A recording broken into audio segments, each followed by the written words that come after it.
रमीज़ राजा ने आते ही पीसीबी में बड़े पैमाने पर तब्दीलियों के साथ साथ क्या अपनी मनमानी भी शुरू कर दी है, क्योंकि चंद दिन पहले ही रमीज़ राजा ने क्रिकेट टीम के कप्तान बाबर आजम से मुलाकात करके उन्हें पैगाम दिया था कि वो T20 वर्ल्ड कप के लिए अपनी मर्जी की टीम चुने, उन्हें कोई तंग नहीं करेगा। लेकिन सब ही तब्दील होता हुआ दिखाई दे रहा है।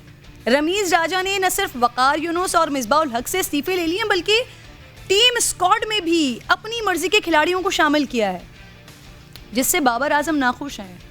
बाबर आजम ने शर्जील खान, फ़खर जमान, फ़हीम अशरफ और उस्मान कादर का नाम दिया था, लेकिन रमीज़ राजा ने आसिफ अली, खुशदिल शाह, आज़म खान और सुहेब मकसूद को शामिल कर लिया। अब ज़राए नाज़रीन वो ऐसा बता रहे हैं कि बाबर आजम को आज़म खान और सुहेब मकसूद की सिलेक्शन पर एतमाद में नहीं लिया गया है। रमीज़ राजा ने बाबर आजम से कहा कि अगर उनमें से एक भी चल गया तो पाकिस्तान वर्ल्ड कप जीत जाएगा। इस पर बात करने के लिए मेहमान मेरे साथ मौजूद होंगे। साबिक टेस्ट फास्ट बॉलर हैं आकिब जावेद साहब, ज्वाइन कर चुके हैं। खुशामदीद कहूँगी आपके प्रोग्राम में।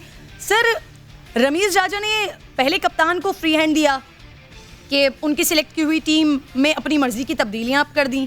सर, क्या कहेंगे आप उनके फैसलों पर? पहले फ्री हैंड देते हैं, फिर खुद तब्दीलियां कर देते हैं। सर देखिए, बात सुने, ये अभी जो चीज़ें सामने आ रही हैं, मिसबाउल हक जो है वो भी चाह रहे थे शोएब मलिक को लाएं और एक दो और सरफराज को साथ रखें। अभी इस वक्त जो है कप्तान के बयानात जो है वो सामने आ रहे हैं, तो इसमें सबसे बड़ा सवाल तो ये पैदा होता है कि पीसीबी कर क्या रहा है अभी इस वक्त, क्योंकि रमीज़ राजा ने ऑफिशियली तो 13 तारीख को जाके ओहदा संभालना है। तो अभी जो बोर्ड के अंदर जो सबसे इम्पॉर्टेंट पोजीशन है वो वसीम खान की है और मीडिया के जो हेड है समीउल हसन है, वो क्या सोए हुए हैं, वो क्या काम कर रहे हैं। ये सारा जो डैमेज कंट्रोल है ये उनकी जिम्मेदारी है, और ये शुरू से लेके अब तक जितने क्रिकेटिंग डिसीजंस हुए हैं वसीम खान ने किए हैं, और ये एक कंटिन्यूटी है। देखें, आज अगर बाबर आजम ये कह रहा है कि मुझे शोएब मलिक चाहिए, तो शोएब मलिक जो है वो कहाँ गए थे जब अभी हम लास्ट वेस्ट इंडीज़ की सीरीज़ में थे, हम इंग्लैंड की सीरीज़ में थे, उससे पहले हम जो होम सीरीज़ खेल रहे थे। तो ये अगर आप जिन प्लेयर्स के साथ आप पिछले 1.5-2 साल से उनको लेके चल रहे हैं, आपने उन्हीं को ही रखना था, उन्हीं के ऊपर एतमाद करना था। और अनफॉर्चुनेटली जो सबसे बुरी चीज़ हमें जो नज़र आई है एज क्रिकेटर, हमारी जो टीम है T20, अगर मेरे से पूछे तो मुझे एक बाबर आजम नज़र आता है, एक फ़खर जमान नज़र आता है और एक रिजवान नज़र आता है। 3 बैटिंग में नज़र आते हैं, और बॉलिंग के अंदर शाहीन शाह अफरीदी और हसन अली, शादाब खान क्योंकि वो वाइस कैप्टन है, बाकी तो सारा गैप है फुल। सबके ऊपर क्वेश्चन मार्क्स हैं, पता नहीं कौन आएगा कौन आएगा। अच्छा, पूरी सिलेक्शन पर क्वेश्चन उठा रहे हैं आप, लेकिन आकिब साहब आप बड़ा वैलिड पॉइंट रेज कर रहे हैं सर कि 13 को उन्होंने ऑफिशियली अपना ओहदा संभालना है, मुतवक्के तौर पर चेयरमैन है वो, और उससे पहले ये क्या हो रहा है। तो पीसीबी इस वक्त कहाँ है सर? मिसबाउल हक और वकार यूनुस के इस्तीफों के लिए भी कहा जा रहा है कि सही फैसला गलत वक्त पर लिया गया है। ये तासुर देना और ऐसी बात करना सर दुरुस्त होगा, समझते हैं आप? देखिए, ये फैसला जो है ये इंग्लैंड की सीरीज़ के दौरान ही असल में ये बात हो चुकी थी। अगर ये मानी साहब होते भी तो फिर भी इनको चेंज किया जाता। उसकी एक रीज़न आप लोग कह रहे हैं जी कि वर्ल्ड कप बहुत करीब है, जी। और जो इन्होंने प्लान्स किए हुए थे अब वो टूट जाएंगे।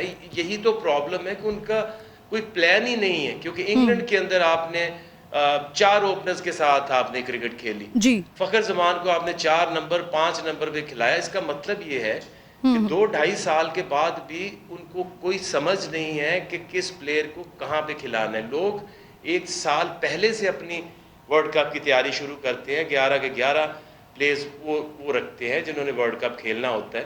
तो इसलिए उनके जाने से कोई फ़ायदा या फ़र्क या नुकसान कुछ नहीं होगा, क्योंकि अभी भी वो रीबिल्डिंग के ऊपर थे। 2-2.5 साल बाद भी अगर एक मैनेजमेंट जो है वो रीबिल्डिंग ही किए जा रही है, तो आज हम फिर खड़े हैं जहां 3 साल पहले खड़े थे कि let's begin, let's make a new team.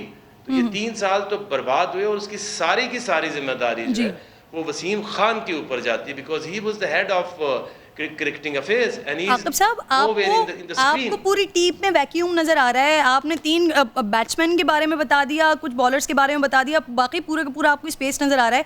गालिबन आप आगाज में शुएब मलिक के हवाले से बात कर रहे थे, बाबर आजम की विश आई थिंक आप बता रहे हैं। सर जरा कंफर्म कीजिएगा if I am not wrong sir. देखिए मेरी बात सुने, अब जब सारी सीरीज खत्म हो गई, शुएब मलिक का नाम ना ये जो अभी न्यूजीलैंड वाले मैचेस हैं ना इंग्लैंड वाले उनमें उसका नाम है, तो ये direct world cup to world cup उसको कितने 1.5 साल 2 साल पहले जब ये नए नए आए थे तो 1-2 मैचेस उनको ट्राई किए थे। उसकी परफॉर्मेंस या उसकी फिटनेस ये आपको 2 साल में क्यों नहीं नजर आई? ये वर्ल्ड कप से right before the world cup आपने एज कैप्टन ये क्यों ना उनको डिमांड की कि मुझे ये प्लेयर्स चाहिए, और 1 साल पहले उसको आप इंडक्ट करते, उसको आपका कम्बिनेशन जो है वो नजर आता। अब 11th आवर के ऊपर ये कौन सी किसी कप्तान की जिद हो सकती है कि मुझे वर्ल्ड कप के से पहले उसको कहीं ट्राई भी नहीं करना, टेस्ट भी नहीं करना और डायरेक्ट मुझे इसको वर्ल्ड कप में खिलाना, ये नामुनासिब है। आप जो प्लान करते हो इनको वो लोग खिलाने चाहिए, लेकिन हम सॉरी किस किस को खिलाएंगे, क्योंकि 65 players they have tried, more than 65 players in 2.5 years, और एक पोजीशन के ऊपर। जी, मैं आपकी जो बात समझ रही हूँ, आप कह रहे हैं कि बाबर आजम ने शुएब मलिक को मांगा है T20 स्क्वाड के लिए, जो वर्ल्ड कप के लिए टीम तैयार हो रही है। ये सर किससे डिमांड किया उन्होंने? रमीज राजा से बात की? देखिए ये सारी स्पेकुलेशंस हैं। अगर ये बात कंफर्म करनी चाहिए, आपके जो डायरेक्टर मीडिया हैं, आपके जो वसीम खान इस वक्त जो कि एक्टिंग चेयरमैन के ऊपर काम कर रहे हैं, उनको आके क्लैरिफाई करना चाहिए इस तरह की चीजें क्यों सामने आ रही हैं। सही, ठीक है। अच्छा बाकी इस वक्त तो सकलैन मुश्ताक अबूरी कोच के तौर पर अपनी जिम्मेदारियां निभा रहे हैं ना, लेकिन गैर मुल्की कोच लाने की भी बातें हो रही हैं। सर क्या बाहर से कोच लाया गया तो वो दुरुस्त फैसला होगा समझते हैं आप? देखिए वो कोच तो होगा, उसके पास जब आप इश्तहार देंगे you will come to know के मिनिमम लेवल 3 कोचिंग कोर्स उसने किया हो, 10 साल का उसका इंटरनेशनल एक्सपीरियंस हो, तो फिर आप उसको कोच लगाएंगे। Just go back 2.5 years back, what happened, आपने पाकिस्तानी कोच के नाम पे मिसबाह हक को कोच लगाया जिसने ना कोई सर्टिफिकेशन है उसने 1 दिन कोचिंग नहीं की थी, और आपने डायरेक्ट उसको नेशनल टीम का कोच बनाया। किसने बनाया? वसीम खान ने बनाया। तो अब उसको आपने हेड कोच भी बनाया, चीफ सिलेक्टर भी बनाया, बैटिंग कोच भी बनाया। तो ये फैसले जिन्होंने, देखिए किसी प्लेयर को तो आप रखोगे तो वो अगर बेवकूफ़ होगा तो 3-4 जिम्मेदारियां वो खुद मान लेगा, ले लेगा, लेकिन जो लगा रहे हैं उनकी जिम्मेदारी कहाँ पे जाएगी? ठीक है, आप आगाज से यही पॉइंट रेज कर रहे हैं। अच्छा आकिब मुझे बता दीजिए, कहा जाता है कि पीसीबी में जो लोग बैठे हुए हैं वो सालों से वो किसी को भी निज़ाम मुकम्मल तौर पर ना तब्दील करने नहीं देंगे। आपको लगता है कि रमीज राजा कोई बड़ी तब्दीली ला सकेंगे? देखिए एक तब्दीली तो मुझे नज़र आई है इस टीम के अंदर। मुझे जो एक तसल्ली हुई है, जो रमीज हमेशा से बात करते थे कि ये जो टेंटेड लोग हैं जो मैच फिक्सिंग में कभी इन्वॉल्व थे उनको दोबारा नहीं लाना चाहिए। सही। तो शर्जील को ना रख के मैं तो बहुत खुश हूँ, क्योंकि जब आप एक ऐसा फैसला लेते हैं जिससे आपका मुल्क, आपकी क्रिकेट के ऊपर धब्बा लगता है, आप उनको वापस लेकर आके क्या साबित करना चाहते हैं? मैसेज क्रॉस पूरा जाना चाहिए, क्योंकि किसी भी निज़ाम में, किसी भी क्रिकेट बोर्ड में अगर आपने उसको आगे लेके जाना है तो नंबर 1 प्रायोरिटी आपकी इंटेग्रिटी होती है, no compromise on these fixers and fixing. Number 2 आपकी आती है आपकी फिटनेस एंड डिसिप्लिन कल्चर, उसके ऊपर कॉम्प्रोमाइज नहीं होना चाहिए। यानी एक तब्दीली तो नजर आ रही है आपको। Aqib Javed, thank you very much, आप साथ मौजूद थे प्रोग्राम में।